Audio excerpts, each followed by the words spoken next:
Hello, my friends. I hope I have a fun video for you today. I went to a basic journal making class a few weeks ago and made this journal, and I'll show you in a bit. Cover is just paper bag doubled up, and it had been painted. The instructor provided all the materials, and then we put together these journals. It's bound with waxed linen, and then just fancied up a bit with some sari cloth. And I found some beads I attached onto the little tail I had hanging there.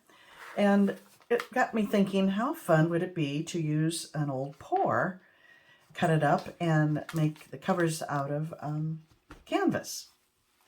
So I did. I cut up an old canvas, and well, here it is, but you don't need to see it. And I made this journal. Now I tried another one that was a mistake. I'll find it and show you. And then, well, I'll show you the completed one. This one doesn't have any kind of a closure. It doesn't really need it. It's fairly flat. The canvas ones tend to pop open a little more, so I made this closure for it, and I actually made this little button. You could use a real button, but I used a hole punch and punched it out of the canvas, and then attached some elastic to it. You just kind of have to be sure you measure it correctly, and then there you go. Makes a nice little a little closure. So you can pop it in your purse and it's not going to open up. You know, it's great for funny things your kids say, prayer requests, pouring recipes, whatever you want. Now in this one, I just used some cardstock, but you can use any kind of paper. Cardstock, maybe some watercolor paper. I used an old price list. I mean, some has a little writing on it, but that's fine. This one has a little pocket there. You could slip a picture in or a dollar bill, and if you gift it to somebody, it's got a little washi tape there to dress that up. This was some more of this type of paper that was just added in there, and they're just so fun. I love it. So let me show you the mistake I made with the first one. Where is it? Here. Of course, I wanted to go larger, so I cut out this size. But when I folded it, you can't get a nice crisp edge using the canvas because it will crack on you.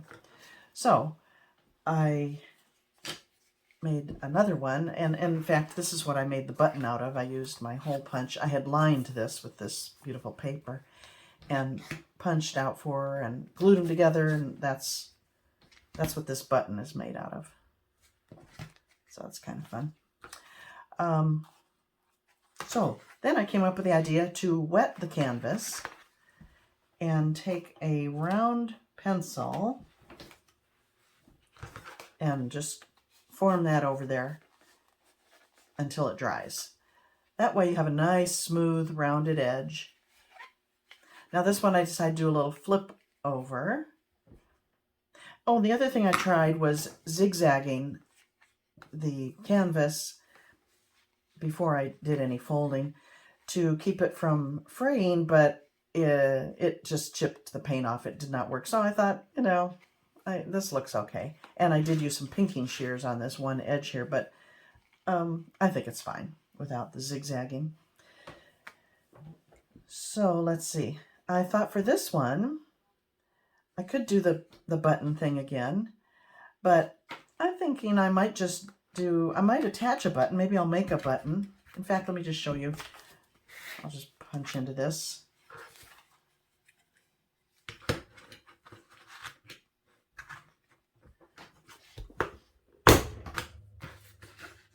And look at that nice big button. I would do, well, that's pretty hefty. Maybe two layers is sufficient. Yeah, that's really cute, isn't it? But I'm thinking also I could just use a piece of Velcro on here Velcro closure. And then button would just be for show. So I think I would still do that. I would sew that on using the linen thread. Did I say anything about that yet? Waxed linen thread.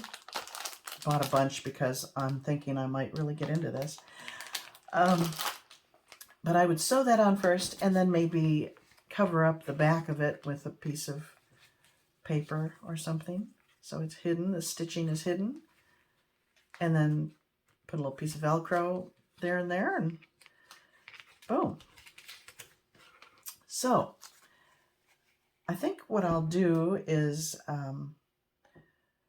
show you how I cut the paper for this one, and how I sew it, rather. I don't think I need to show you how to cut paper. That's pretty simple. Although I did buy a special paper cutter. This is by Fisker, because you can cut up to 10 sheets at a time, and it's really nice. In fact, let me show you. Here's a piece of folded, just regular paper. Let me fold it. That's like 1, 2, 3. That's 6 layers.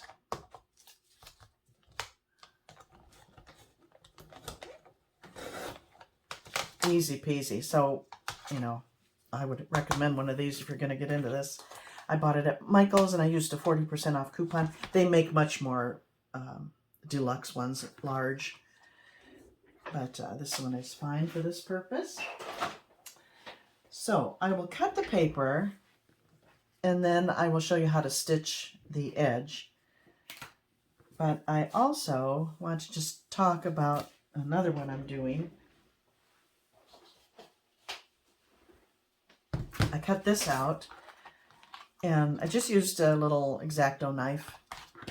And be sure you're cutting on something safe. This is kind of a self-healing cutting board. I think it's for fabric, but and I sew a little bit, but not much. So anyway, I just used the right end, and I just ran it along using the frame as a guide. So I got as straight as possible, and cut this out. Now, normally you would figure out your journal and then cut your paper to size, but I was looking around for paper, and I have this couple of sheets of this really sweet stationery, and I want to use the whole thing. So I decided to cut my canvas to suit this one piece of paper, and then all the rest of them would be cut a similar size. You want about 1/4 inch all the way around, top and bottom. So that's pretty sweet. I thought I only had one piece, but they were stuck together. I actually have 2. So I'll just put one in this book. And then I've got one of my cards. I thought I'd throw that in there.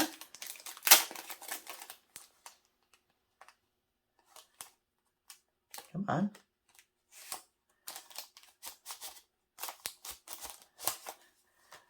It's going to be a little smaller, but so this will just be something to look at.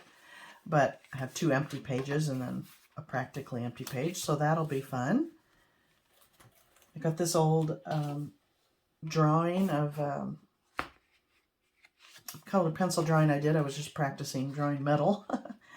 I might throw that in. It's pretty thick. That paper is pretty thick, so I may or may not do that. Some old stationery.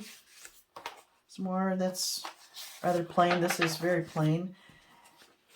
And even just printer paper.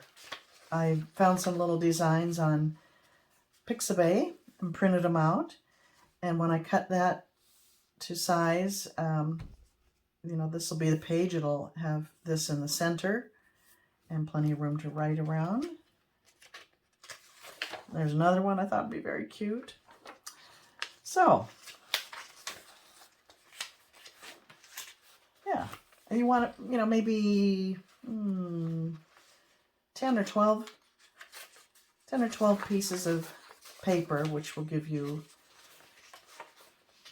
20 or 24 pages. got some stickers I want to throw on there. If you want to get into this, I mean, this is very, very basic.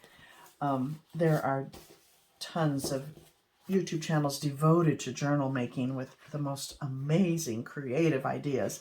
I'm not doing anything super fancy, but I just thought it was a fun way to use up some old pours that maybe are sitting around and need to be used in some other way. This will make a nice button, wouldn't it, for button closure? Did I just... Yeah, let's try that. What did I do? What did I cut? Oh, I cut a big one of that. I'm not sure which will be the front or the back, but I would cut a blue button for there, an orange button for there, that side. So whatever side I use. And yes. So let me pause here and cut the paper, and then I'll show you how to do the binding. All right, I've got my papers all cut out to size, and now I'll show you how to assemble the book. I did go ahead and sew on that little button I made using the waxed linen thread. And then I glued a piece of paper over the stitching to disguise that and to kind of fancy that up a bit. I've got my papers all cut to size. And this is how it will look. Isn't that cute? How that one just goes over the... They're mostly plain. I think I'm reserving the scalloped piece of stationery for the larger book. But there's that one. And there was something else with a little print on it. There, that one. Other than that, it's just plain paper. So, now we need to punch holes in here. So we're going to set your paper inside your book. And they make an actual thing, a stand that you can use to punch holes in, but you can also use a paperback book. So just open it up around the middle and nest your piece in there, and then you want to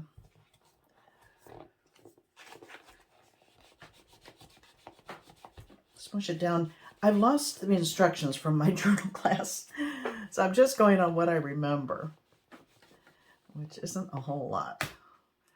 But then you want an awl. This happens to be an old antique one. In fact, I use this when I make my holes in my frames. Before I drive my eye hooks in, make a pilot hole with this. They're very handy if you don't have one. And you should get one. Anyway, so I've got the paper centered in the edges of my book there. I mean, you know what I mean. And now I'm going to poke a hole. You could measure, but I'm just going to eyeball it. I'm going to poke a hole right in the center. And you can feel it give when it goes all the way through the paper and the canvas. And then two more about, I don't know, ½ an inch from either edge.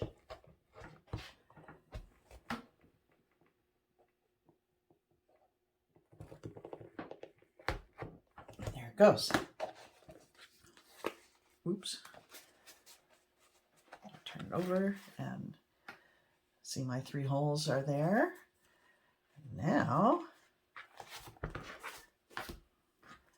take my thread and I'm going to start by going in from the outside in the center hole. So find the hole there, pass it through.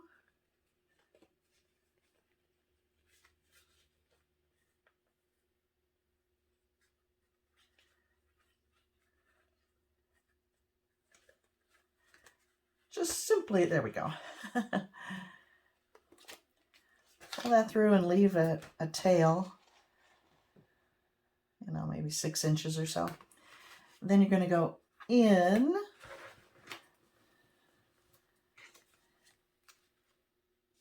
Let's do this instead of trying to go through that and the canvas. Go through the paper and then find the canvas hole. That was easier. And then, let's see, I'll flip it over, and I'm going to go in the third hole. Where is it?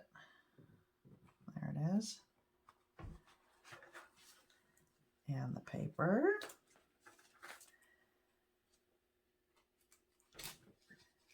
Pull that.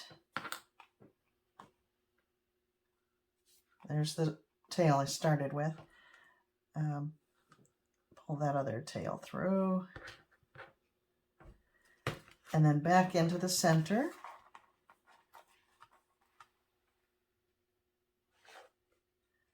And out that hole. Oops, I caught the thread.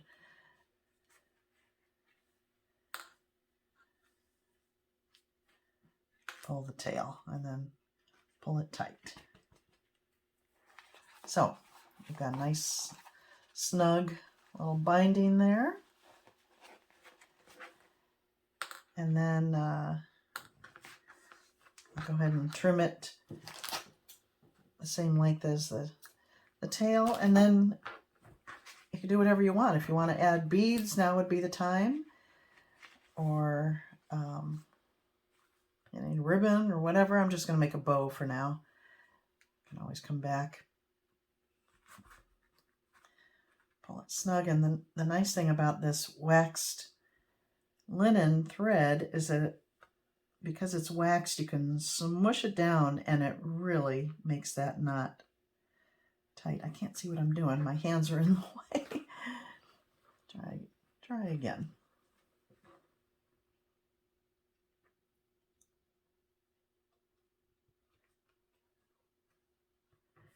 There we go. So if you smush it down, this is a thing that it's called a bone something or other, that you use to smush down your papers to give a really nice crease. You can also use it to smush down the knot there, and that kind of reinforces it. It's not going to come loose. And then, yeah, I don't have any Velcro handy, so I don't have that part right now, but voila, we have a little journal. I think the Velcro is going to work. If not, I'll come up with that elastic thing, but there we go. Oh, and then I had another idea. Isn't that sweet? It's just fun. I bought a bunch of vintage postcards years ago. Look at that one. It's got an artist palette on there. I love that. These happen to all be Christmas cards, but you know, you can get everyday kind of ones. And that would be cute to glue to the inside cover. I wouldn't want to trim them in any way, so I would use it on a larger journal, but that would give your cover a little more body. Something like that, or you could even glue another canvas on there, I suppose. You could double that up. I mean, there's any number of things you could do to get creative. And as I said, this is just very, very basic. You could just go crazy watching the videos and just really getting creative with what can be done with a simple journal. And it's a cute little handmade gift. I'm going to make a bunch of them and put them on my website in a bit. I'll let you know when they're on there if anyone's interested, but you could be making them yourself. So I hope you enjoyed this little video. And I'll see you next time, my friends. Bye.